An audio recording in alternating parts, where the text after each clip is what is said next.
Okay, तो कल हमने स्कैनएफ और प्रिंटएफ दोनों देखे थे, ठीक है। तो आज ये जो स्कैनएफ वाले भाई साहब हैं इनको कंटिन्यू कर लेते हैं, राइट। क्या कहता है स्कैनएफ, ज़रा समझते हैं।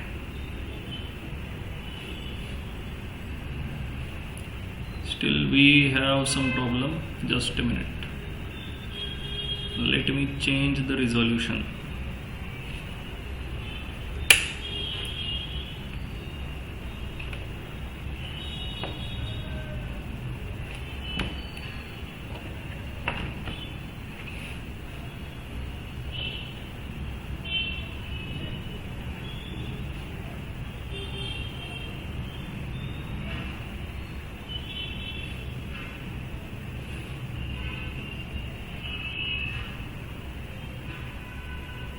ओके, अभी देखो ठीक से विजिबल होगा, ठीक है। सो कल हमने स्कैनएफ देखा, राइट। कैसे काम कर रहा था स्कैनएफ। दो सिंटैक्सेस थे स्कैनएफ के बच्चों, देखो दो नहीं, एक ही सिंटैक्स था स्कैनएफ का। स्कैनएफ कहता है, सी स्कैनएफ का रूल, स्कैनएफ कहता है डबल कोट जो है इसके अंदर आपको हमेशा ओनली फॉर्मेट स्पेसिफायर मेंशन करने हैं। ओके, क्या मेंशन करने हैं? Only format specifier. Okay, and then comma, comma के बाद address of variables, address of variables. इधर मैंने आपको एक रूल बताया था, how many variables you have to mention here. तो मैंने कहा था नंबर ऑफ वेरिएबल्स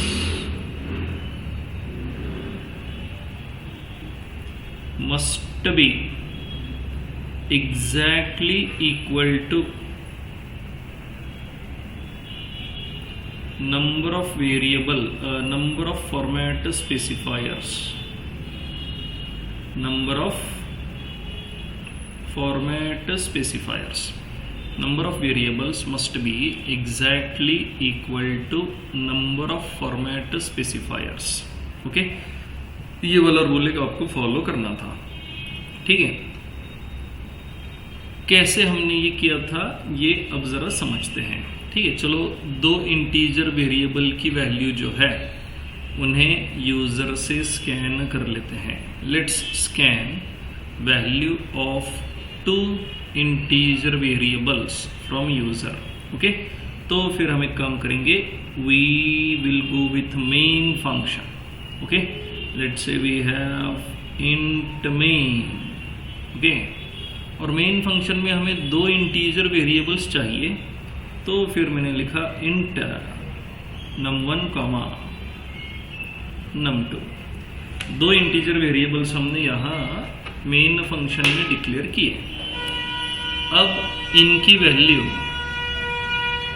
हमें यूज़र से स्कैन करनी है। ओके, इनकी वैल्यू हमें यूज़र से स्कैन करनी है। तो स्कैन करने के लिए मैंने आपको कहा था you have to go with scanf. Okay, तो मैंने लिखा स्कैनएफ, ठीक है, double quote. Okay, double quote के अंदर क्या चाहिए? Only format specifiers. कितने फॉर्मेट स्पेसिफायर? तो जितनी वैल्यूज आपको स्कैन करनी है उतने फॉर्मेट स्पेसिफायर्स चाहिए। सिंपल सा रूल है, जितनी वैल्यूज आपको स्कैन करनी है उतने फॉर्मेट स्पेसिफायर्स चाहिए। कितनी वैल्यू स्कैन करनी है? एक num1 के लिए स्कैन करना है, एक num2 के लिए। अब जो कल नहीं थे उनके लिए बता दूं, वैल्यूज टू बी स्कैन मतलब वैल्यूज हमें स्कैन करनी है। What does that mean? It means we are taking input from end user और यूर क्लाइंट। हमें क्लाइंट से या फिर एंड यूजर से इनपुट ले लेना है। क्लाइंट से या फिर एंड यूज़र से हमें इनपुट स्कैन करना है, मतलब यूज़र से अब हम इंटरेक्शन करेंगे वाया प्रोग्राम थ्रू यूज़र के साथ हम इंटरेक्शन करेंगे। समझ रहे हो नहीं? प्रोग्राम थ्रू क्या करेंगे? यूज़र के साथ इंटरेक्शन करेंगे। ओके, ठीक है। तो ये इंटरेक्शन करने के लिए हमें स्कैनफ की ज़रूरत है। तो स्कैनफ कहता है डबल कोट के अंदर we have num1 and we have num2, मतलब इन दोनों के लिए अगर वैल्यू स्कैन करनी है तो इन दोनों के लिए फॉर्मेट स्पेसिफायर मेंशन करना पड़ेगा। तो num1 के लिए क्या हो सकता है? डेटा टाइप अगर इंट है तो फॉर्मेट स्पेसिफायर हुआ %d। Again data type int है तो फॉर्मेट स्पेसिफायर हुआ %d। ओके, जैसा हमने लिखा था यहाँ पे देखो, ओनली फॉर्मेट स्पेसिफायर क्या होना चाहिए? डबल कोट के अंदर ओनली फॉर्मेट स्पेसिफायर होना चाहिए स्कैनफ में, ठीक है। So %d double quote complete only format specifier, मतलब वही मतलब लेना है जो मैंने दिया हुआ है। You cannot use spaces /n/t या फिर any other character. Okay, you should not use in the double quotes of scanf, ठीक है। ओनली फॉर्मेट स्पेसिफायर्स, तो %d फिर कॉमा। अब कॉमा के बाद क्या चाहिए? हर एक फॉर्मेट स्पेसिफायर आपने जिस वेरिएबल के लिए मेंशन किया है उस वेरिएबल का एड्रेस आपको यहाँ मेंशन करना होगा। उस वेरिएबल का क्या मेंशन करना है? वेरिएबल का एड्रेस आपको यहाँ पे मेंशन करना है, ठीक है। तो पहला % आपने किस लिए लिया हुआ है? We know that, as a programmer हमें पता होगा। तो पहला %d जो है ये है num1 के लिए, दूसरा %d जो है ये है num2 के लिए। तो इन दो वेरिएबल के एड्रेसेस जो है वो हम आगे मेंशन करेंगे। इन दो वेरिएबल के क्या करेंगे? एड्रेसेस हम आगे मेंशन करेंगे। तो हम यहाँ पे लिखेंगे address of num1 comma address of num2, ये हो गया address of num1 address of num2। Everybody clear with this? ठीक है। तो num1 और num2 की वैल्यू जो है वो आपके एंड यूजर से आ जाएगी। अब यहाँ पे डेटा स्कैन करने के बाद फिर आपको सोचना है कि आपको इस डेटा के साथ करना क्या है। तो हमें कुछ करना नहीं है, हम सिंपली इनको प्रिंट कर देंगे।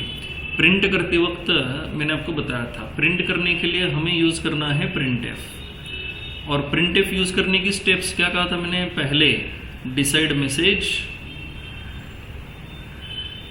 ओके। दूसरा replace variable values with format specifiers, तो use format specifiers, mention variables for format specifiers,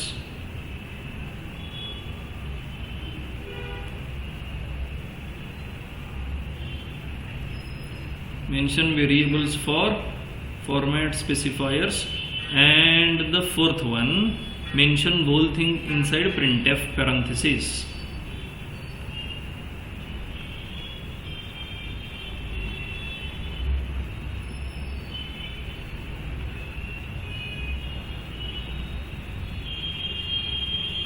here यहाँ पे मेंशन कर देना है।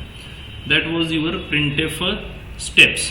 तो अभी हमें num1 और num2 की वैल्यूज प्रिंट कर देनी है। तो मैं लिखूंगा, मैसेज हमें चाहिए देखो कुछ इस तरह से, आई will say num1 is equal to, इधर वैल्यू चाहिए, ओके, इधर वैल्यू चाहिए।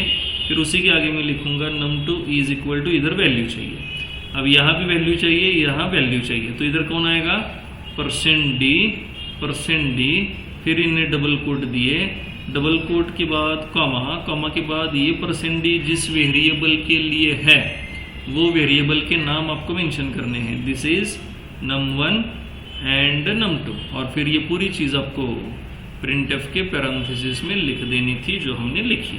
Okay, so that is your print F. वो बस यहाँ पे मेंशन कर लेते हैं, let's say printf double quote num1 is equal to %d, num2 is equal to %d, comma num1 comma num2 हो गया।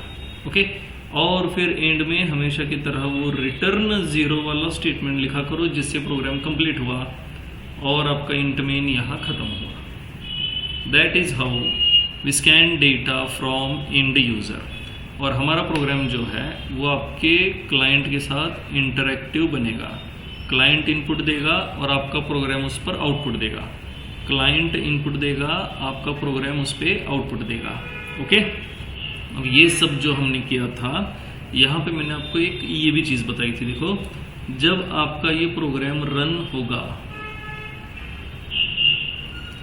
जब आपका ये प्रोग्राम रन होगा, ओके, तब कंसोल वाली विंडो पे आउटपुट क्या दिखेगा इसके बारे में ज़रा सोचते हैं। ओके, कंसोल वाली विंडो पे आउटपुट क्या दिखेगा, राइट। सी, तो ये आपका कंसोल वाला विंडो अब यहाँ पे हम बना रहे हैं।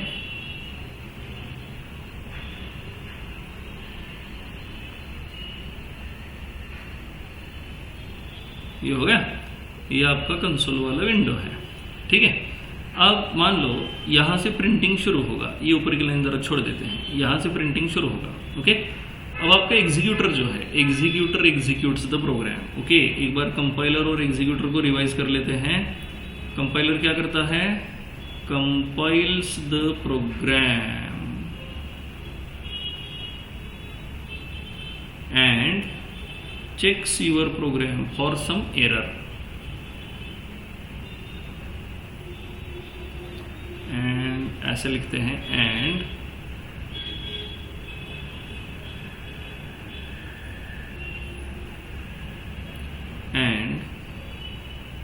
informs programmer if there is any mistake in the program.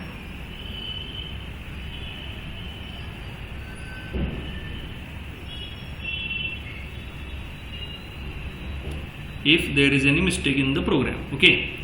और एग्जीक्यूटर क्या करता है, let's say executor executes the program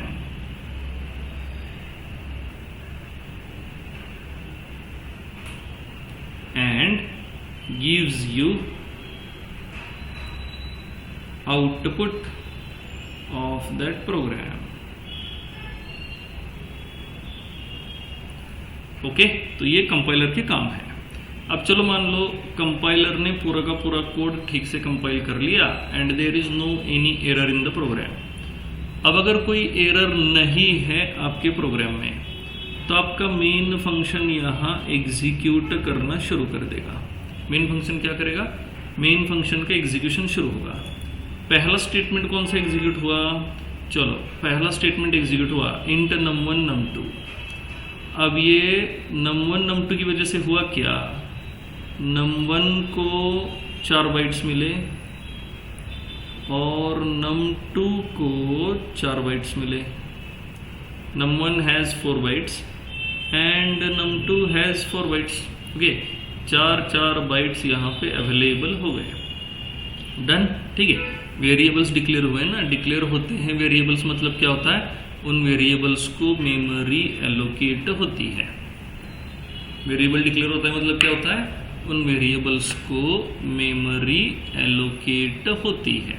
तो num1 num2 को मेमोरी एलोकेट हुई, तो ये वाला स्टेटमेंट हो चुका। फिर scanf वाला स्टेटमेंट एग्जीक्यूट होगा। जैसे ही scanf वाला स्टेटमेंट एग्जीक्यूट होगा, डायरेक्टली ये जो आपकी आउटपुट वाली विंडो है ये ओपन होगी और आपका कर्सर ब्लिंक करता रहेगा।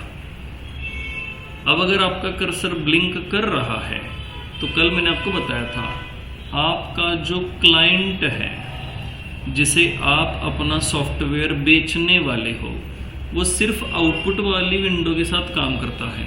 वो कोड नहीं देखता, क्योंकि वो उसका फील्ड है ही नहीं, उसे बस अपना सॉफ्टवेयर चाहिए। तो वो आपका सॉफ्टवेयर देख रहा है। अब आपका सॉफ्टवेयर क्या कर रहा है, आपका सॉफ्टवेयर देखो रन होने के बाद ये जो कंसोल वाली विंडो यहाँ पे क्रिएट हुई है, इस कंसोल वाली विंडो पे आपका एग्जीक्यूटर या फिर आपका ये जो कर्सर है ये भाई साहब ब्लिंक कर रहे हैं। आपका जो कर्सर है ये क्या कर रहा है यहाँ पे, ये यहाँ पे ब्लिंक कर रहा है।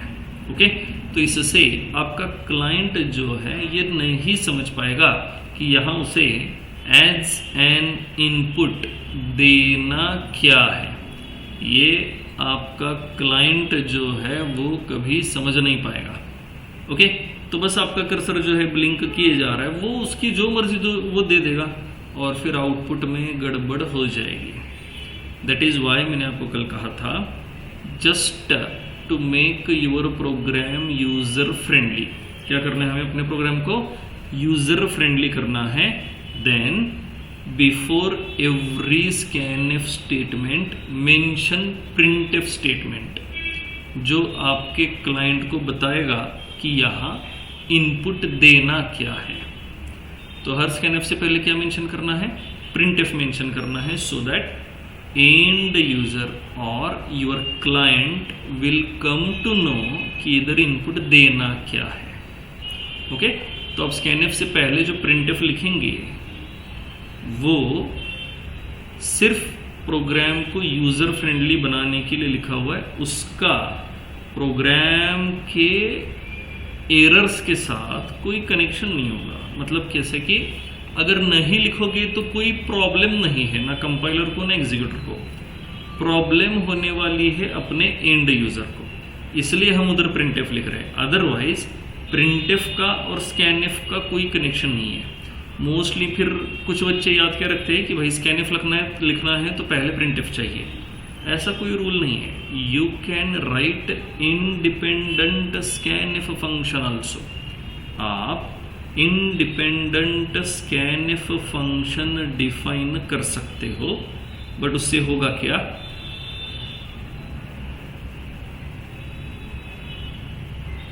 उससे डायरेक्ट कंसोल पे आपका कर्सर जो है वो ब्लिंक करना शुरू करेगा, वो डायरेक्ट एग्जीक्यूटर आपके इनपुट की वेट करेगा। Okay, without giving any message. तो हम यहाँ पे एक सिंपल सा मैसेज जनरेट करेंगे, लेट्स से printf, और हम कहेंगे /n enter two integer values, ये हो गया एंटर टू इंटीजर वैल्यूज, समझ गए हो, ठीक है। printf enter two integer values and then आपके प्रोग्राम का एग्जीक्यूशन। अब सोचो एग्जीक्यूशन कैसे होगा, तो फिर से एक बार, एग्जीक्यूशन हमेशा मेन से शुरू होता है, तो मेन फंक्शन से आपका एग्जीक्यूटर अंदर आया, मेन फंक्शन से आपका एग्जीक्यूटर अंदर आया, इधर उसने num1 num2 का डिक्लेरेशन देखा, डिक्लेरेशन देखते ही यहाँ मेमोरी एलोकेट कर देगा। कहाँ पे मेमोरी एलोकेट करेगा, आपके मशीन के अंदर num1 num2 को कहीं ना कहीं मेमोरी एलोकेट हो जाएगी। कहाँ पे एलोकेट होती है एग्जैक्टली, वो हम फंक्शंस एंड पॉइंटर्स चैप्टर में देखेंगे कि एग्जैक्टली मेमोरी कहाँ पे एलोकेट होती है।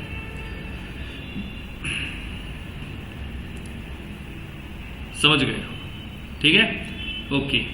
तो इसके बाद देखो num1 num2 क्रिएट हो गए, फिर printf एग्जीक्यूट होगा और आपका printf ये जो भी मैसेज है उसे कंसोल पे एज इट इज प्रिंट कर देगा। So I will write here enter two integer values, enter two integer values. अब देखो यूजर को प्रॉपर मैसेज गया और अब आपका एंड यूजर समझ पाएगा कि यहाँ पे 2 इंटीजर वैल्यूज मेंशन करनी है। क्या करना है, 2 इंटीजर वैल्यूज मेंशन करनी है, तो वो मेंशन करेगा। पहला इनपुट है 10 और जैसा मैंने आपको बताया था ऑलवेज मेंशन, इधर लिखा होगा कहीं पे, तो चलो ठीक है नीचे लिख लेते हैं, ऑलवेज प्रेस एंटर की आफ्टर एवरी कंप्लीट इनपुट और आफ्टर एवरी इनपुट, आसान भाषा में कंप्लीट इनपुट वो स्ट्रिंग के लिए था, बट स्ट्रिंग अभी हम देख नहीं रहे, तो आफ्टर एवरी इनपुट आपको क्या प्रेस कर देना है, एंटर की प्रेस कर देनी है। क्या प्रेस कर देना है आपको प्रेस कर देनी है एंटर की। क्लियर हुआ सबको? क्या प्रेस कर देनी है, एंटर की प्रेस कर देनी है। चलो, तो हमने 10 इनपुट दिया और एंटर की प्रेस कर दी। एंटर की प्रेस करने के बाद कर्सर नेक्स्ट लाइन पे जाएगा। अब जब तक 2 इनपुट नहीं देते प्रोग्राम का एग्जीक्यूशन आगे नहीं बढ़ने वाला, क्योंकि स्कैनफ में हमने क्या लिखा हुआ है, %d and num1 and num2। Okay, अब पहला इनपुट आपने दिया 10, फिर एंटर की प्रेस करके हम दूसरा इनपुट देंगे 20, और 20 के बाद भी क्या करेंगे, एंटर की प्रेस करेंगे। 20 के बाद भी एंटर की प्रेस करेंगे। और जब ये 2 इनपुट्स आप स्कैनफ के लिए मेंशन करोगे, एंटर की प्रेस करोगे, उसके बाद आपके प्रोग्राम का एग्जीक्यूशन आगे बढ़ेगा, दैट इज printf। ओके, तो अब 20 देने के बाद सिंपली ये मैसेज प्रिंट होगा। मैसेज में लिखा है आपने num1 is equal to %d, तो %d ये अब एग्जीक्यूट कैसे होगा ये ज़रा समझते हैं। उससे पहले देखो 10 और 20 कैसे वेरिएबल्स में स्टोर हुए ये समझो। तो पहला जब इनपुट आपने दिया 10, ओके, पहला जो इनपुट आपने दिया 10, उस 10 को आपके स्कैनफ ने स्कैन किया और ये फर्स्ट इनपुट था करके फर्स्ट वेरिएबल में स्टोर हुआ। फर्स्ट इनपुट था करके फर्स्ट वेरिएबल में, जो कामा के बाद आपने मेंशन किया हुआ है, उस फर्स्ट वेरिएबल में ये 10 मेंशन हो गया। फर्स्ट वेरिएबल में 10 मेंशन हुआ, ओके, स्टोर हुआ। तो num1 में स्टोर हुआ 10, num1 के अंदर क्या स्टोर हुआ 10।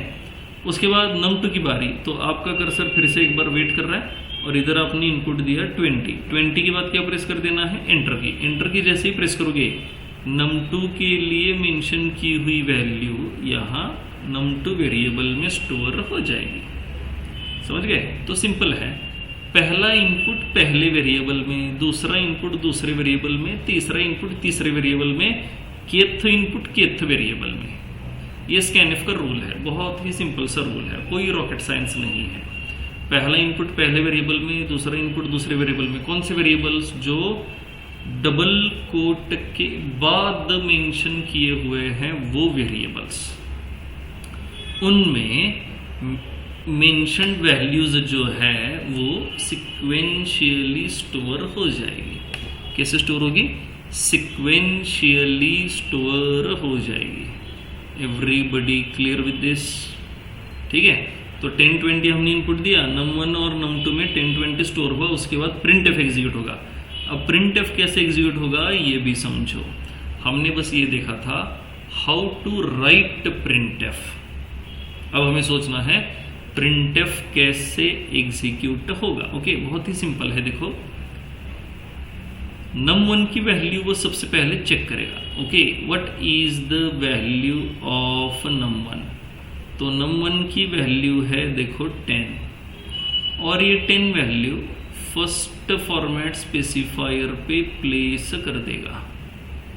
फिर num2 की वैल्यू कितनी है 20, फिर ये 20 वैल्यू सेकंड फॉर्मेट स्पेसिफायर पे प्लेस कर देगा, और इंटरनली printf वाला statement becomes num1 is equal to 10, num2 is equal to 20, num1 equal to 10 and num2 equal to 20। ये वाला मैसेज जो है, ये वाला मैसेज यहाँ पे प्रिंट हो जाएगा। ओके, इस वाली printf की वजह से यहाँ कंसोल पे वो मैसेज प्रिंट होगा। क्या प्रिंट होगा? num1 is equal to 10, num2 is equal to 20, num1 is equal to 10, num2 is equal to 20। ये वाला मैसेज यहाँ प्रिंट होगा। उसके बाद रिटर्न 0 से आपका प्रोग्राम खत्म होगा, and this will be the output of program. मतलब पूरा का पूरा सीन कुछ इस तरह से रहेगा आपके कंसोल वाली विंडो पे। समझ गए हो? कंसोल वाली विंडो पे पूरा का सीन जो है वो कुछ इस तरह से रहेगा। Everybody clear with this? बगैर वालों समझ लेगा। हाउ डज स्कैनफ वर्क, ये वाली बात क्लियर हुई कि नहीं? देखो, अगर समझ गई हो just send me A thumb on personal chat, just send me A thumb if you have understood printf and scanf. If you have understood printf and scanf, just send me a thumb.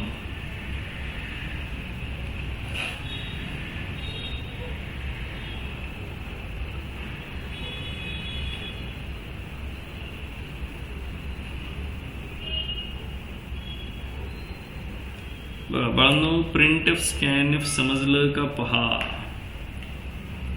वैसे बहुत ही simple है, but जब तक practical नहीं करोगे तब तक आप प्रिंटफ स्कैनफ को ठीक से समझ नहीं पाओगे। बघा, अगर किसी को कोई डाउट होगा तो पूछ लो, नहीं तो हम कुछ और भी वेरिएबल्स अब स्कैन करके देखेंगे। ओके, चलो देखते हैं। बस हमें आज इंट और फ्लोट के साथ काम करना है और कैर डेटा टाइप को समझना है। इंट और फ्लोट के साथ काम करेंगे, कैर डेटा टाइप को समझने की कोशिश करेंगे। ओके, चलो देखते हैं।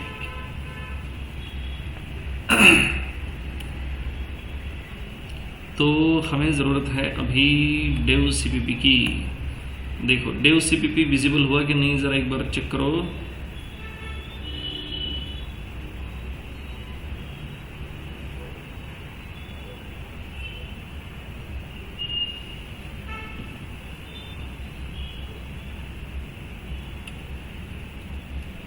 ओके, बाळांनो, dev C plus plus visible झालं का चेक करा। Is dev CPP visible? Is dev CPP visible? पटकन मैसेज करा रे। Is dev CPP visible? Okay, चलो देखते हैं स्कैनफ प्रिंटफ कैसे काम करेगा। अब जरा समझते हैं। सी वी हैव हैश।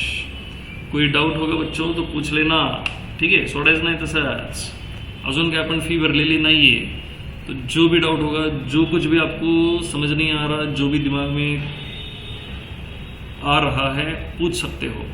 फीस पे करने के बाद तो पूछना ही है, नो प्रॉब्लम, बट अभी भी पूछ सकते हो, कोई प्रॉब्लम नहीं है। अगर ड्यूरिंग लेक्चर नहीं हुआ, प्रैक्टिकल करते वक्त कोई प्रॉब्लम आया तो आप मुझे व्हाट्सएप पे मैसेज भी कर सकते हो, ठीक है? सो हैश इंक्लूड stdio.h, ये जो है हमने यहाँ इंक्लूड कर दिया। अच्छा, दो बार हैश हुआ। Okay, then int main. Okay, int main में एंड में होता है रिटर्न 0। तो ये अपना टेम्पलेट है, समझ रहे हो कि नहीं? ये जो पूरा इधर लिखा हुआ है ये हमारा टेम्पलेट है। This is our template. Okay, और इस टेम्पलेट में इधर अब हमें अपना कोड लिखना है। ये जो सिलेक्टेड ब्लू लाइन है यहाँ पे हमें अपना कोड लिखना है। अब कोड में क्या करेंगे?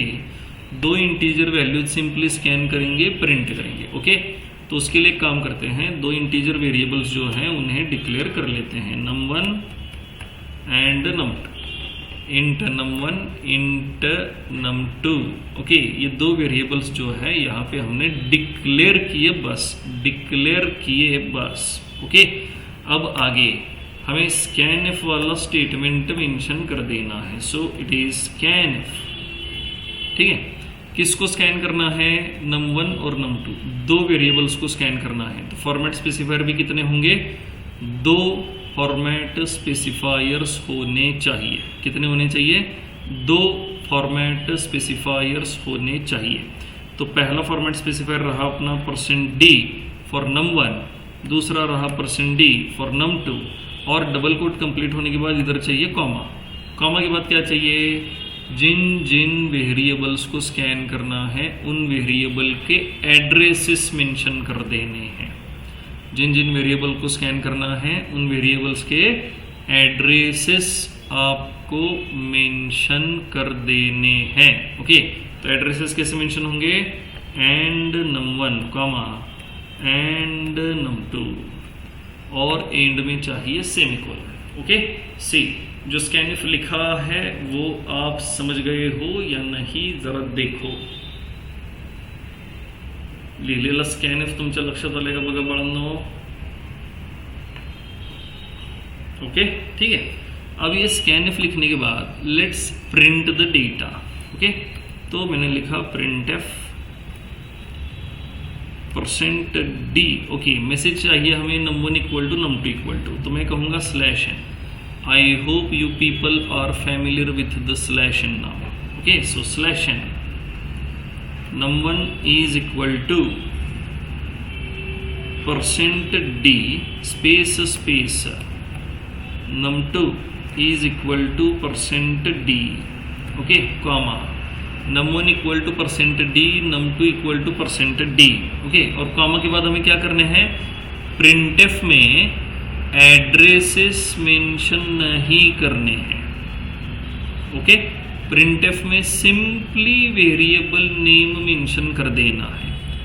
एड्रेस मेंशन करोगे तो एड्रेस ऑफ वेरिएबल प्रिंट होगा. हमें एज ए प्रोग्रामर एड्रेस के साथ अभी कोई लेना देना नहीं है. We have nothing to do with the addresses. Okay वो बस हमें स्कैनिफ में मेंशन करने हैं. प्रिंटफ में हमें सिर्फ वेरिएबल्स मेंशन करने हैं. ओके तो फिर हम कहेंगे num1 कॉमा num2. अब इधर होगा कैसे एग्जीक्यूशन, num1 वेरिएबल जो है इसकी वैल्यू पहले %d पे रिप्लेस होगी, num2 की वैल्यू दूसरे %d पे रिप्लेस होगी, और फिर num1 और num2 की जो भी वैल्यूज यूजर ने दी है वो यहाँ प्रिंटफ में प्रिंट हो जाएगी. और प्रिंटफ कहाँ प्रिंट करेगा, it prints data on console. Okay prints data on console. Printf कहाँ पे डेटा प्रिंट करता है, ऑन कंसोल. कंसोल यानी वो ब्लैक का आउटपुट वाली विंडो. चलो इधर अब रन करके देखते हैं. ओके चलो हमने सेव किया, लेट्स कंपाइल इट. अच्छा सेव नहीं हुआ, then we have pro5 pro6.c done. Program हमने अपना सेव कर लिया. Let's compile it. Function F9 F10 और ये देखो आपका प्रोग्राम जो है यहाँ रन हुआ. और रन होने के बाद देखो, आई hope you have noticed, cursor आपका बस ब्लिंक किए जा रहा है. ये आपके क्लाइंट को कुछ भी बता नहीं रहा कि भाई इधर करना क्या है. And that is why exactly we can say आपका जो सॉफ्टवेयर है यानी आपका जो प्रोग्राम है वो यूजर फ्रेंडली नहीं है. आपका जो प्रोग्राम है वो क्या नहीं है, यूजर फ्रेंडली नहीं है. Have you understood this? ठीक है. तो यूजर फ्रेंडली बनाने के लिए क्या करना पड़ेगा, सिंपल है. जब जब स्कैनिफ लिखोगे उससे पहले एक एंटर डेटा वाला मैसेज दे दिया करो. ओके चलो एंटर डेटा वाला मैसेज यहां पे दे देते हैं. Let's say printf /n. Okay enter 2 integer values. Enter 2 integer values ये हमने मैसेज दिया. अब एग्जीक्यूशन कैसे होगा, जब रन करोगे तो सबसे पहले मैसेज प्रिंट होगा एंटर 2 इंटीजर वैल्यूज. और आपका क्लाइंट जो है वो फट से समझ जाएगा कि इधर क्या एंटर करना है. ये आपका क्लाइंट जो है, क्लाइंट वाले भाई साहब समझ जाएंगे कि यहाँ क्या एंटर करना है. क्लियर हुआ? ठीक है. ओके तो फिर चलो इसको रन कर लेते हैं. फंक्शन F9 से कंपाइल किया और रन करते ही देखो मैसेज आया एंटर 2 इंटीजर वैल्यूज. मतलब आपका कोड जो है वो आप यूजर फ्रेंडली बना. आपका कोड क्या बना, आपका कोड यूजर फ्रेंडली बना. सो एंटर 2 इंटीजर वैल्यूज. पहली इंटीजर वैल्यू दे दी हमने 10 और हर इनपुट के बाद मैंने क्या कहा था, प्रेस एंटर की. हर इनपुट के बाद प्रेस एंटर की. एंटर की हमने प्रेस की. देखो और एक बार कर्सर ब्लिंक कर रहा है क्योंकि हम 2 इंटीजर्स की डिमांड कर रहे हैं. तो दूसरा इंटीजर भी मेंशन कर देते हैं, लेट्स से 5. और हर इनपुट के बाद क्या चाहिए, एंटर की. मैंने एंटर की प्रेस कर दी और ये देखो मैसेज आया नीचे num1 is equal to 10 and num2 is equal to 5, num1 is equal to 10 and num2 equal to 5। ये मैसेज नीचे आ चुका। ओके, तो कैसे हमने डेटा स्कैन किया, ये वाली बात तो समझ गए हो बच्चों। ठीक है, इस सब में देखो सीक्वेंस ऑफ स्टेटमेंट्स बहुत ज़रूरी है। इसके लिए याद रखना एग्जीक्यूशन जो होता है प्रोग्राम का, okay, program execution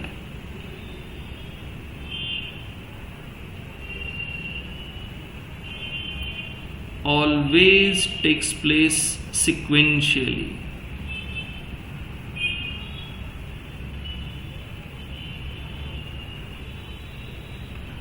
Always takes place what? Sequentially। Okay, ठीक है। sequentially मतलब क्या कि एक स्टेटमेंट एग्जीक्यूट होने के बाद ही दूसरा स्टेटमेंट एग्जीक्यूट होगा। मान लो आपके पास 3 स्टेटमेंट्स है, स्टेटमेंट 1, स्टेटमेंट 2 एंड स्टेटमेंट 3।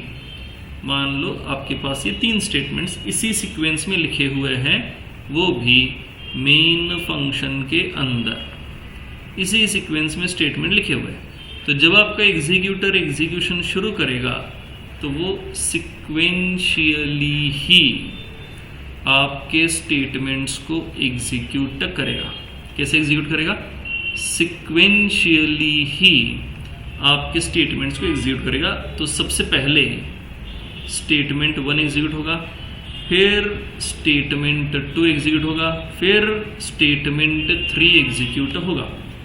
ऐसा कभी नहीं होगा कि स्टेटमेंट 2 पहले एग्जीक्यूट हुआ, फिर स्टेटमेंट 1 हुआ, फिर स्टेटमेंट 3 हुआ, गलती से हो गया। ऐसा कभी नहीं होगा। Executor always executes your statements sequentially. Okay, कैसे एग्जीक्यूट करेगा? Sequentially. And that is why exactly as a programmer हमारे लिए सीक्वेंस ऑफ इंस्ट्रक्शंस बहुत जरूरी है। क्या जरूरी है हमारे लिए? सीक्वेंस ऑफ इंस्ट्रक्शंस बहुत जरूरी है। ठीक है, कैसे जरूरी है ये भी समझते हैं। ओके, जरा ये कड़ा लेगा बगा। सीक्वेंस ऑफ इंस्ट्रक्शंस बहुत ज़रूरी है क्योंकि एग्जीक्यूशन लाइन बाय लाइन होता है। एक लाइन के बाद दूसरी लाइन, दूसरी लाइन के बाद तीसरी लाइन। ओके, सिक्वेंशियली, और you can say line by line, line by line. Okay, अब ये सीक्वेंस कैसे ज़रूरी है ये भी हम समझेंगे। देखो यहाँ चलते हैं डेव C++ में। बड़ा नो डेव CPP विजिबल जाएगा। ओके, सो मान लो हमने एक सीक्वेंस गलत दे दिया। मैंने लिखा एंटर 2 इंटीजर्स आफ्टर स्कैनएफ, जो आपकी कॉमन मिस्टेक होती है। बहुत से बच्चे यही नहीं समझ पाते कि भाई प्रिंटएफ एंटर डेटा किधर लिखना है और फिर डेटा को एक्चुअली स्कैन कहाँ पे करना है, यही समझ नहीं पाते। तो देखो ये जो फ्लो है ये रियल लाइफ वाला फ्लो है। ओके, ठीक है। रियल लाइफ में हम क्या करते हैं, एंटर 2 वैल्यूज पहले बोलेंगे, फिर सामने वाला 2 वैल्यूज एंटर करेगा। समझ रहे हो नहीं? अगर आपने कहा सामने वाले को 2 चिप्स के पैकेट्स मुझे दे दो, उसके बाद वो 2 चिप के पैकेट्स आपको देगा, मतलब सीक्वेंस जरूरी है। इधर भी हम क्या कहेंगे, 2 इंटीजर वैल्यू एंटर करो, फिर हमें एंड यूजर से वो 2 वैल्यूज स्कैन करनी है। हम पहले क्या कहेंगे, हम पहले कहेंगे 2 इंटीजर वैल्यूज एंटर करो और फिर वो 2 इंटीजर वैल्यूज हम एंड यूजर से स्कैन करेंगे। स्कैन करेंगे मतलब स्कैनएफ यूज करेंगे। ओके, बट वो सीक्वेंस मैंने अभी यहाँ पे चेंज कर दिया। अब मैं क्या कह रहा हूँ, पहले ही स्कैनएफ लिख दिया तो इधर पहले स्कैन होगा, उसके बाद क्या मैसेज आएगा, एंटर 2 इंटीजर वैल्यूज, उसके बाद मैसेज आएगा। और ये लॉजिकली इनकरेक्ट है। ये क्या कहा मैंने, ये क्या है, ये लॉजिकली इनकरेक्ट है। ओके, चलो रन करके देखते हैं। So I will save it, let's compile and run. और ये देखो फिर से एक बार कर्सर ब्लिंक करने लगा क्योंकि सबसे पहला स्टेटमेंट कौन सा मिला, स्कैनएफ। और स्कैनएफ तब तक आगे नहीं जाता जब तक आप इनपुट नहीं देते। तो वो रुका गई, चलो इनपुट दे देते हैं। मैंने दिया पहले 5 एंड देन 9, एंटर। और देखो 5 और 9 ये दो वैल्यूज एंटर करने के बाद मैसेज आया एंटर टू इंटीजर वैल्यूज। उसके बाद मैसेज आया क्या, एंटर टू इंटीजर वैल्यूज। तो क्या ये लॉजिकली सही है कि पहले हम इनपुट लेंगे फिर यूजर से कहेंगे enter two integer values? That is not correct. ये कुछ ऐसा हुआ फॉर एग्जांपल कि मैं एज ए टीचर आपको बता रहा हूं कि tell me the answer of addition of 2 integers, उसके बाद मैं आपको इंटीजर बताऊंगा। तो ये पॉसिबल नहीं है। अगर मैं चाहता हूं कि आप लोग मुझे 2 इंटीजर के एडिशन का आंसर बता दें, तो ये मेरा काम है कि मैं पहले आपको वो 2 इंटीजर्स बताऊं। ओके, प्रोग्रामिंग में भी कुछ ऐसा ही है। डेटा स्कैन करने से पहले मैं चाहता हूं हर इंसान को, हर एंड यूजर को ये एक मैसेज आप जरूर दें। ओके, से कंट्रोल एक्स और इधर लिख लेते हैं कंट्रोल वी। ओके, और अब अगर रन करेंगे एंड रन, तो एंटर टू इंटीजर वैल्यूज पहले ही प्रिंट हो चुका है। ओके, हर इनपुट के बाद आपको एंटर की प्रेस कर देनी है, बस हो गया। That is how we use scanf, right. ठीक है, अब कल जो भी हमने थ्योरी देखी थी बच्चों, एक बार देख लेना। अब ये देखो आउटपुट वाली विंडो यहाँ ओपन है, हमेशा याद रखना इसे ऑलवेज क्लोज कर देना है। ओके, रखना नहीं है, इसे हमेशा क्लोज कर देना है। ओके, चलो आगे चलते हैं। अब कल हमने जो भी थ्योरी देखी थी रिगार्डिंग टू प्रिंटएफ, ये सामने दिख रही है आपको, थोड़ा सा रिवाइज कर लो। थोड़ा सा रिवाइज कर लो, बघा बरं जमते का। मी 1 मिनिटात आलो।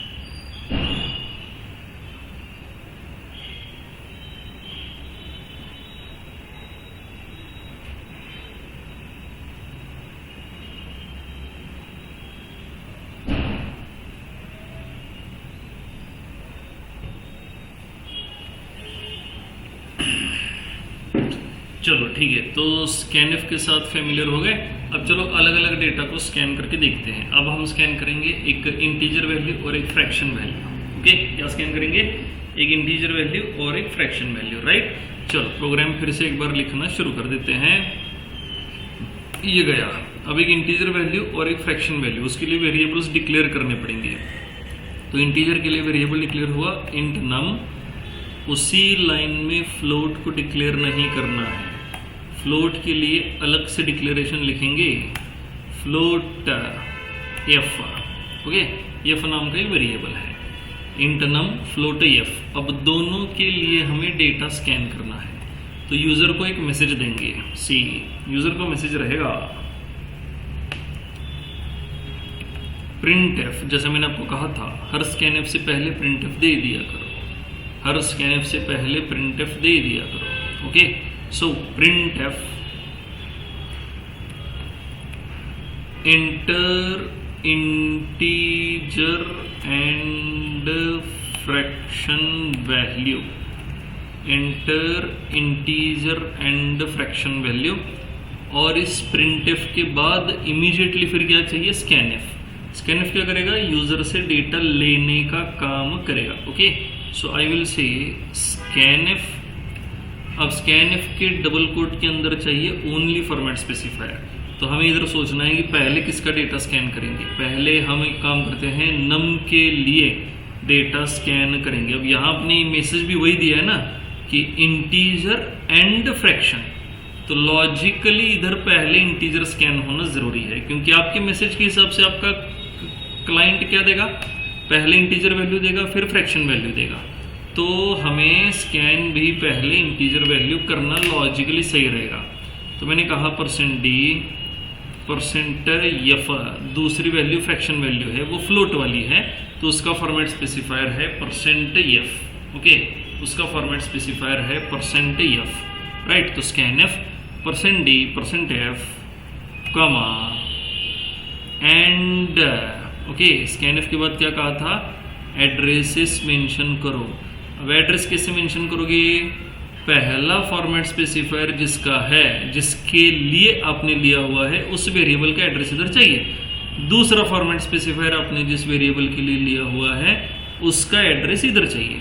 तो मैं कहूँगा एंड नम कॉमा, दूसरा %f किसके लिए है, and f semicolon, and num and f semicolon, हो गया। ठीक है, स्कैन f %d %f, और हमने नम और f की वैल्यू स्कैन कर ली। स्कैन करने के बाद हमें उसे प्रिंट कर देना है। ओके, तो चलो प्रिंट कर देते हैं। तो हम लिखेंगे printf /n integer value is equal to %d, और फिर दूसरा मैसेज चाहिए fraction value equal to that value. Okay, तो मेरा मैसेज रहेगा fraction value is equal to %f। ठीक है, डबल कोट के अंदर हमेशा %d %f फॉर्मेट स्पेसिफायर रहता है ना printf में। जब आपको वेरिएबल मेंशन करने होते हैं तो instead of those values of variable आपको फॉर्मेट स्पेसिफायर मेंशन करना होता है। ओके, तो फॉर्मेट स्पेसिफायर कौन से सीक्वेंस में चलेंगे, वो सॉरी वेरिएबल्स आफ्टर कॉमा, जो वेरिएबल्स अब हमें मेंशन करने हैं वो कौन से सीक्वेंस में चलेंगे, जिस सीक्वेंस में फॉर्मेट स्पेसिफायर्स मेंशन हुए हैं उसी सीक्वेंस में आगे वेरिएबल्स भी मेंशन होने चाहिए। ये हम printf लिख रहे हैं। ओके, तो सिंपली वेरिएबल मेंशन करेंगे, वेरिएबल के एड्रेस की जरूरत नहीं है। तो फिर मैं इधर लिखूंगा भाई पहले नम, पहला फॉर्मेट स्पेसिफायर है %d, तो उसका वेरिएबल पहले लिखो। दूसरा फॉर्मेट स्पेसिफायर है %f, तो उसका वेरिएबल उसके आगे लिखो, दैट इज f। हो गया। ओके, तो चलो इसको रन करके देखते हैं। पहले इंटीजर वैल्यू इनपुट देनी है और उसके बाद फ्रैक्शन वाली वैल्यू इनपुट देनी है। ठीक है, चलो इसको सेव कर लेते हैं। लेट्स कंपाइल, कोई एरर नहीं, वार्निंग नहीं, एंड रन। और रन करने के बाद देखो मैसेज आया आपको, enter integer and fraction value. Okay, चलो एंटर कर लेते हैं। पहले हमने एंटर की 10 एंटर करने के बाद क्या करने के लिए कहा था, ऑलवेज प्रेस क्या, एंटर की। ओके, फिर इधर भी रुका। अब यहां हमें दूसरा जो इनपुट देना है वो फ्रैक्शन होना चाहिए, तो मैंने दिया 4.5 एंड देन एंटर की। और ये देखो आ गया यहाँ पे integer value is equal to 10, fraction value is equal to 4.5000000। That is okay. ये आपके एडिटर एग्जीक्यूटर ने दिया हुआ एक ऑप्शन है आपके पास कि जो डिजिट्स है आफ्टर डेसिमल वो हमेशा 6 डिजिट तक प्रिंट होते रहेंगे। तो अभी तो सिंपल हो गया 4.5, तो 4.5 will get stored as 4.5000000। Okay, और वो देखो प्रिंट भी हो गया। ओके, अब इस पर एक और एक्सपेरिमेंट करते हैं। ओके, चलो देखो। तो हमने इधर क्या किया हुआ है, एक ही मैसेज में कहा enter integer and fraction value. आप इसे और ज्यादा यूजर फ्रेंडली कर सकते हो। कैसे और ज्यादा यूजर फ्रेंडली कर सकते हो, तो इसके लिए देखो सिंपली आपको कुछ इस तरह से कोड लिखना है। कोड भी करके देखेंगे, लेकिन पहले इसको समझो। Theory, try to understand the theory. Okay, तो अब हम क्या करेंगे, आउटपुट सोचेंगे। पहले आउटपुट में मुझे ये चाहिए एंटर इंटीजर वैल्यू, फिर यूजर यहां इनपुट देगा। येलो कलर में जो है वो यूजर का इनपुट है, मान लो 10, और 10 के बाद यूजर क्या प्रेस करेगा, एंटर की। एंटर की प्रेस करने के बाद 10 एज एन इनपुट देने के बाद फिर मैसेज आना चाहिए एंटर फ्रैक्शन वैल्यू, और फिर यूजर यहाँ फ्रैक्शन वाली वैल्यू देगा और फिर एंटर की प्रेस करेगा, और एंटर की प्रेस करने के बाद आगे का एग्जीक्यूशन शुरू हो जाएगा। ओके, ठीक है। तो इस तरह से मुझे आउटपुट चाहिए। क्या? पहले इंटीजर वैल्यू ले ले, फिर फ्रैक्शन वैल्यू ले ले। अभी हमने क्या किया था? अभी हमने ये मैसेज दिया था,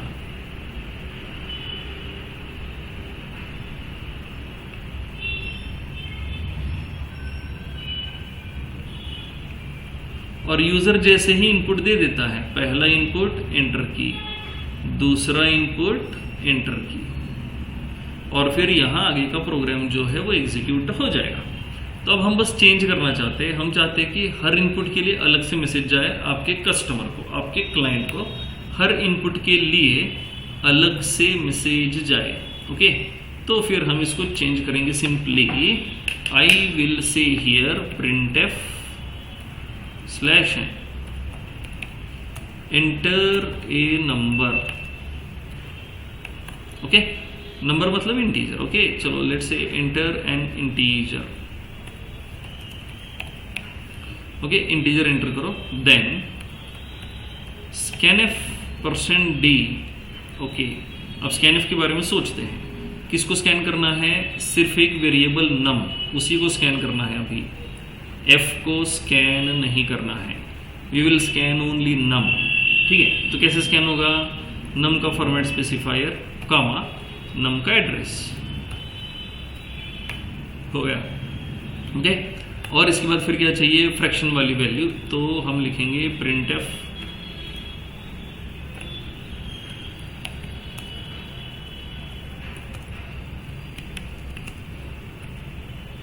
एंटर फ्रैक्शन वैल्यू, और उसे भी स्कैन कर लेते हैं। scanf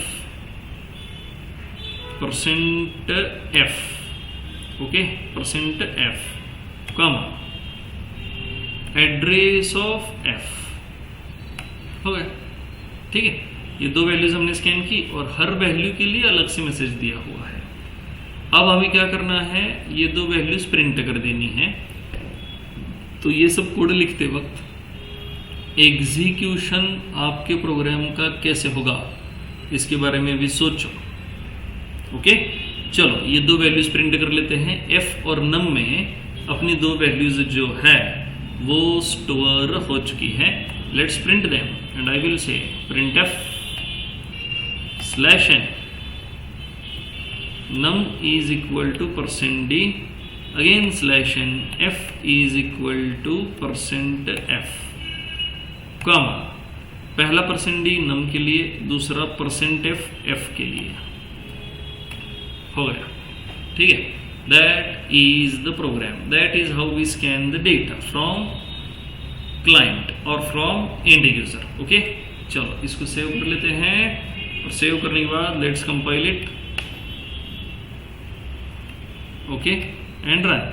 और रन करने के बाद देखो एक ही मैसेज आया हुआ है, एंटर एन इंटीजर। उसके बाद scanf की वजह से आपका एग्जीक्यूटर इधर रुका। Okay, enter N integer. चलो इंटीजर डाल देते हैं, देन एंटर की। अब देखो दूसरा मैसेज आया, एंटर फ्रैक्शन वैल्यू, और ये फ्रैक्शन वैल्यू हमने डाल दी, एंटर। और ये आया देखो, नम में गया 15, एफ में गया 3.900। समझ गए हो? ठीक है, कैसे स्कैनफ यूज करके हमें अलग अलग डेटा स्कैन करना है, ये वाली बात समझ गए हो? ऑनलाइन वाले बगाबर कड़ाले का।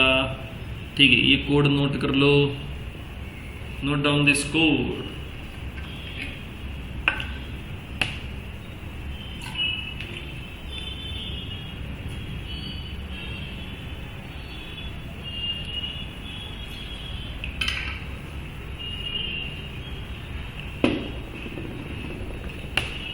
कोड नोट करून ठेवा बाळांनो।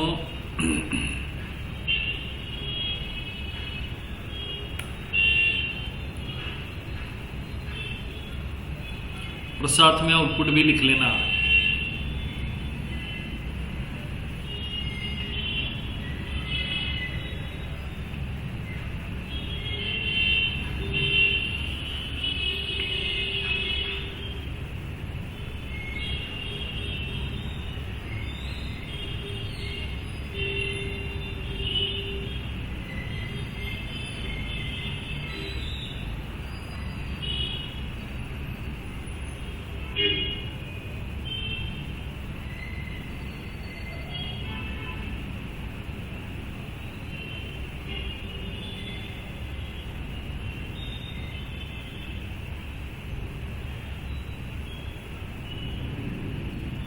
कळलं रे?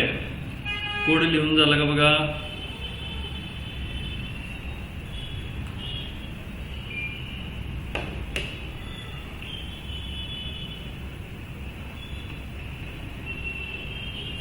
चलो ठीक है, ओके। तो डेटा कैसे स्कैन करना है ये वाली बात समझ गए हो, राइट? ओके। अब हम कैर डेटा टाइप को थोड़ा सा समझने की कोशिश करेंगे, ओके। कैर वेरिएबल डिक्लेयर कैसे होंगे, कैर वेरिएबल को वैल्यू कैसे असाइन होगी, और कैर वेरिएबल की वैल्यू कैसे स्कैन होगी, और वो फिर प्रिंट कैसे होगी, बस यही एक बात हमें समझनी है, ओके। चलो देखते हैं। सी, एक बहुत ही सिंपल सा रूल है कैर डेटा टाइप का जो आपको अभी समझना है, okay. Char data type, escape sequence, characters, ये दो टॉपिक्स हम दोबारा टच करेंगे, ओके। एक बार हम प्रोग्रामिंग के साथ फैमिलियर हो गए, उसके बाद हम दोबारा कैर डेटा टाइप,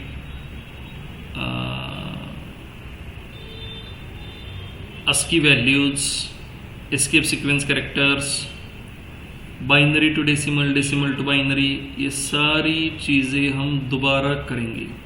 अभी बस हमें इंट्रोडक्शन चाहिए कुछ बेसिक चीज़ों का, वो हम ले रहे हैं so that we can go for practical, okay, so that we can go for practical, okay. चलो कैर डेटा टाइप के बारे में बात करते हैं। Let's think about char data type, okay. क्या कहता है कैर डेटा टाइप? देखो, सबसे पहले अगर आपको कैर टाइप का वेरिएबल चाहिए तो उस वेरिएबल को आपको डिक्लेयर करना होगा, okay. Let's declare it here. Let's say we have main function, just a minute,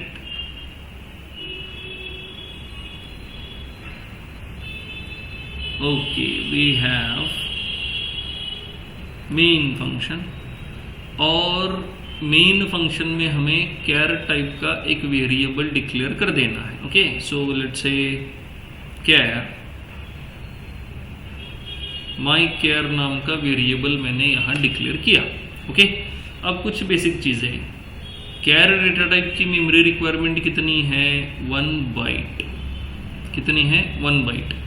तो जब कैर माई कैर डिक्लेयर होगा, माई कैर को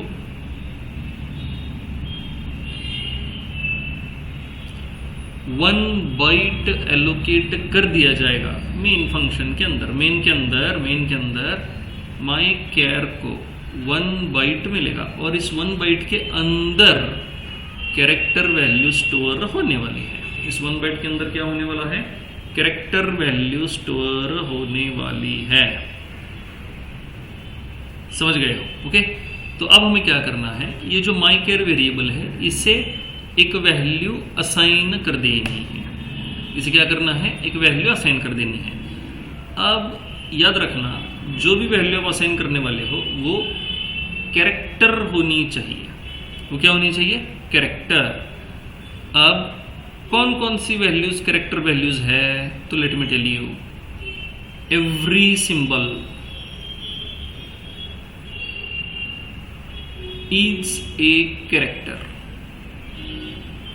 if you mention it in single quotes. Every symbol is character if you mention it in single quotes. Okay, तो ये एक note थी। अब कैर का रूल क्या कहता है? देखो, char data type says whatever you are going to assign to my variable, okay, must be of single character and should be included in single quotes. तो कैर डेटा टाइप क्या कह रहा है? माई कैर की केस में आपसे कह रहा है कि देखो मिस्टर प्रोग्रामर, अगर माई कैर को कुछ भी असाइन करना रहा, माई कैर में कुछ भी स्टोर करना रहा, that symbol or that entity must be of single character, must be of single character included in single quotes. बस हो गया। Included in single quotes. समझ गए हो? ठीक है, तो फिर ये जो माई केयर वाला वेरिएबल है, इस माई केयर वेरिएबल में क्या स्टोर हुआ? जी स्टोर हुआ। समझ गए हो? तो रूल बहुत सिंपल सा है, माई केयर या फिर केयर टाइप की वेरिएबल के लिए while assigning value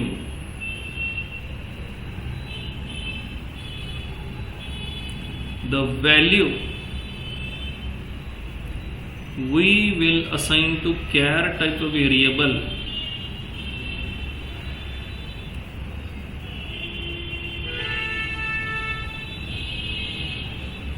the value we will assign to char type variable must be of single character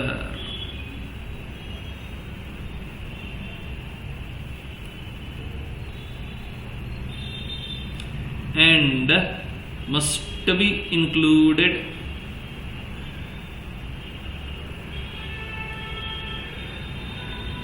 in single quote, must be included in single quotes। समझ गए हो? तो हमने माई केयर को देखो क्या असाइन किया? जी। अब माई केयर वेरिएबल के अंदर स्टोर हुआ जी, लेट्स प्रिंट इट। तो प्रिंट वाला स्टेटमेंट रहेगा print F character is equal to okay. अब प्रिंट एफ जो है उसका मैसेज हमें डिसाइड करना था, तो मैसेज कुछ इस तरह से होना चाहिए, कैरेक्टर इज इक्वल टू जी। तो इक्वल टू के बाद यहां आपकी वेरिएबल की वैल्यू होनी चाहिए and that is why equal to के बाद मैं कह रहा हूं क्या होना चाहिए?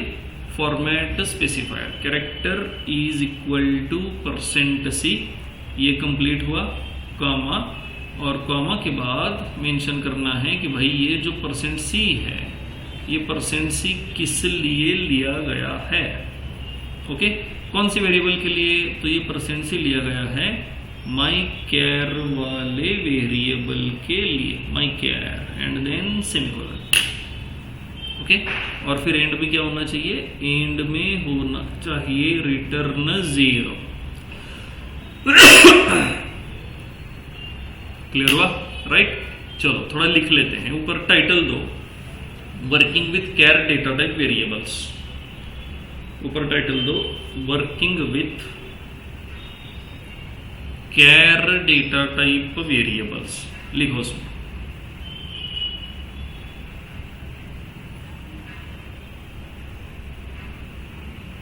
पहला पॉइंट लिखो, every symbol is a character.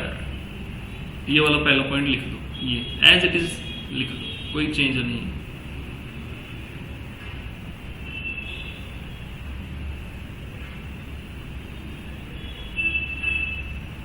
और ये दूसरा रूल भी एज इट इज लिख लो।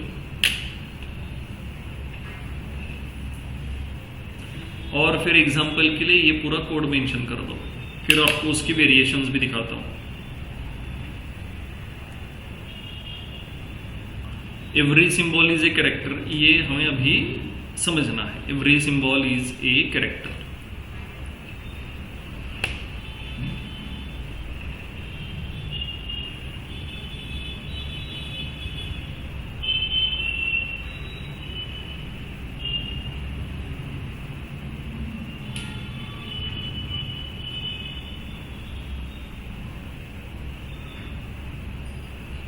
चलो झालं का बघा?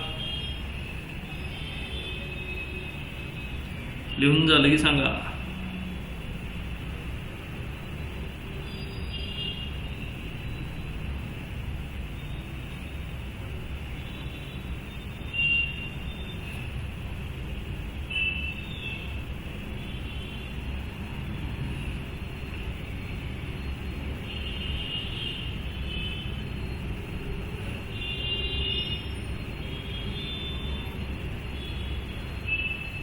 चलो हो गया? ओके, तो कैर डेटा टाइप के साथ कैसे काम करना है समझ रहे हो? देखो बस सिंपल सा रूल है, कैर वाले वेरिएबल को जब वैल्यू असाइन कर रहे हो, कैर वाले वेरिएबल को जब वैल्यू असाइन कर रहे हो, that should be included in single quote. Okay, देखो तो ये है अपना माई केयर, और उसे अब असाइन करेंगे हैश। बस हैश जो है वो भी अगर सिंगल कोट में इंक्लूड हो गया then that is also a character. Okay, अब हैश हटाते हैं, कुछ और लिख लेते हैं। ओके, लेट्स से 5। अब ये 5 जो है सिंगल कोट में मेंशन किया है। सिंगल कोट में मेंशन किया मतलब इस 5 की एक्चुअल वैल्यू इंटीजर 5 नहीं है। ये 5 जो है ये कैरेक्टर वाला 5 है। कौन सा है? कैरेक्टर वाला। और ये जो एक्चुअल वैल्यू की मैंने बात की है, यहाँ एक्चुअली पिक्चर में आते हैं अस्की वैल्यूज। बट ये अस्की वैल्यूज क्या होते हैं वो हम आगे देखेंगे, अभी कोई ज़रूरत नहीं है। अभी बस ये समझना है किसी भी कैर टाइप वाले वेरिएबल को अगर वैल्यू असाइन करनी है then that should be included inside a single quote. Okay, ठीक है। इधर ये भी नोट कर लेना, there are some exceptions also.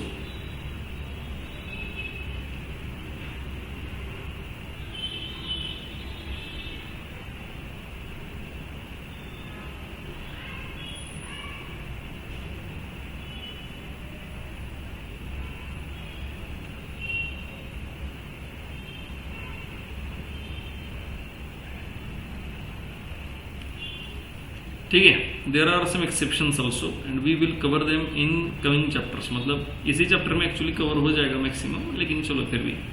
तो इधर हमने माई कैर को क्या असाइन किया 5, और 5 सिंगल कोट में होने की वजह से वो कैर टाइप का 5 बना। और फिर यहाँ नीचे प्रिंट भी क्या होगा 5 प्रिंट होगा। Okay, and then return 0। बस याद रखना फॉर्मेट स्पेसिफायर आप करेक्ट यूज कर रहे हो, ये वाली बात जो है इसको याद रखना। फॉर्मेट स्पेसिफायर्स चेक करोगे। देखो माई केयर कैसे काम कर रहा है, समझ गए हो। मोर देन 1 कैरेक्टर्स हमें नहीं लिखने हैं। आई एम नॉट सेइंग कि more than 1 characters mentioned inside single quotes while assigning to the variable will generate error. Okay, ठीक है। तो सिंगल कोट के अंदर जो है हमेशा कितनी वैल्यू चाहिए? सिर्फ 1। कितने कैरेक्टर्स मेंशन करने हैं? सिर्फ 1। ओके, मोर देन 1 कैरेक्टर्स होंगे, आई एम नॉट सेइंग कि वो एरर देगा, but it will have some different behaviour if single quote contains more than 1 characters. Right, single quote में मोर देन 1 कैरेक्टर रहे तो डिफरेंट बिहेवियर रहेगा।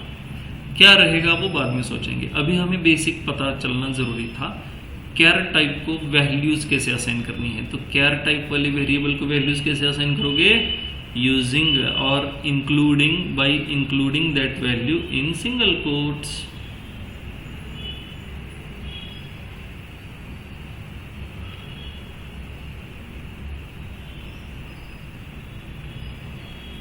Bye including that value in single quotes.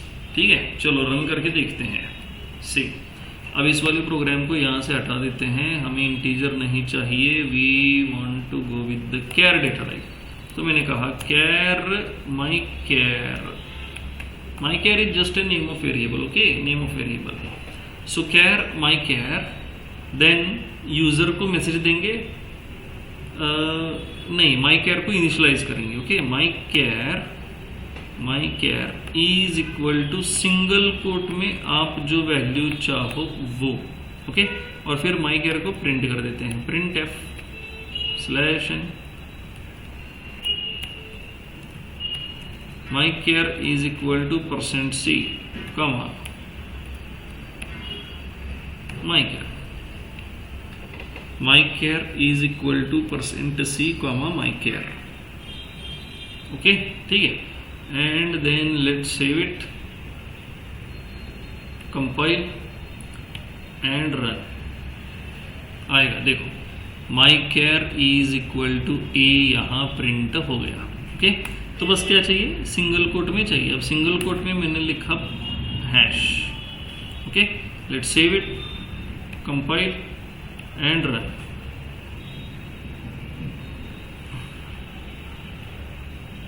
और ये आ गया देखो हैश, क्या प्रिंट हुआ, हैश प्रिंट हो गया, समझ गए। ठीक है, सिमिलरली हमने 5 ही लिया था ना, तो 5 ले लेते हैं, save, compile and run. Okay, run करने के बाद देखो माई कैर इक्वल टू 5 आया, लेकिन अगर आप सिंगल कोट निकाल देते हो, ओके ठीक है, now 5 is no longer a character, 5 जो है वो कैरेक्टर नहीं है, 5 एक इंटीजर हुआ, वो इंटीजर जाके माई कैर में स्टोर होगा। अब इंटीजर का और कैरेक्टर का बहुत ही गहरा कनेक्शन है, उनके बीच में आती है फिर अस्की वैल्यूज। वो अस्की वैल्यूज क्या होती है बाद में समझेंगे, अभी बस ये समझना है ये 5 इंटीजर है जो कैरेक्टर के बीच में घुसा हुआ है।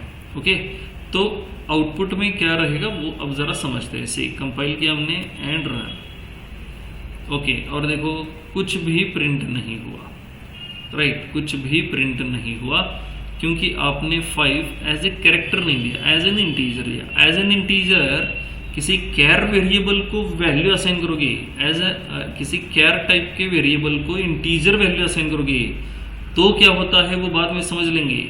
अभी बस ये समझो क्या होना चाहिए, जो कुछ भी मेंशन करोगे it must be included in double quotes, it must be included in double quotes, बस हो गया आपका कैरेक्टर, राइट। इतना अभी काफी है, आगे बहुत कुछ सीखना है कैरेक्टर्स के बारे में। कैरेक्टर, फिर सिंगल कोट में डबल कैरेक्टर, सिंगल कोट में 3 कैरेक्टर्स, उसका मतलब क्या रहेगा, और एस्केप सीक्वेंसेस समझने हैं, अस्की वैल्यूज समझनी है, बिट एंड बाइट वाले फॉर्मेशन समझने हैं, 1 बाइट का कैरेक्टर समझना है, बहुत कुछ है कैरेक्टर में। लेकिन अभी प्रोग्रामिंग सीखने के लिए जो जरूरी है वो इतना है, सिंगल कोट में मेंशन करना चाहिए। ओके, चलो ये प्रोग्राम नोट करो, मगाचा प्रोग्राम नोट केला कर बाबांनो, ये वाला प्रोग्राम लिखा, प्रोग्राम लिहिला नसेल तर प्रोग्राम लिहून घ्या, और देखो आप कैरेक्टर के साथ जो है फैमिलियर हो चुके या फिर नहीं। तो अब आज का आपको एक टास्क है बच्चों, सिंपली प्रिंटएफ और स्कैनएफ वाले कोई भी 4 प्रोग्राम्स आपको अपनी मशीन में करने हैं। ओके, क्या कहा मैंने, any 4 programs of printf and scanf, any 4 programs of printf and scanf in your laptop। ये आज का आपका टास्क है, any 4 programs of printf and scanf in your laptop, ठीक है, राइट। तो आज का लेक्चर जो है यहां पे स्टॉप कर देते हैं। कल शाम को